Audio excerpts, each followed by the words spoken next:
ইলিশ মাছের কাঁটা ভালো, চিংড়ি মাছের টক, 7 টাকাতে কিনবে লোকে, গিলবে গবা গপ, গিলবে গবা গপ, গিলবে গবা গপ।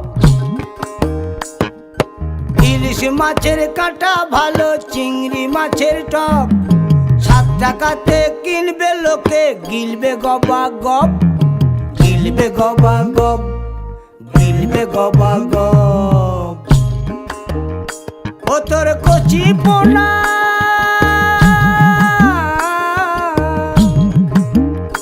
ও তোর কচি পোনা বেচে বেচে হাটে বেচা হবে গো। চুনো পুঁঠি আর বেচিস না, চুনো পুঁঠি আর বেচিস না। ও 30 টাকা কেজি মাছ বাবু ভেয়ে খাবে গো। জল দিয়ে বেশি করিস না, 8টা বাজে দেরি করিস না।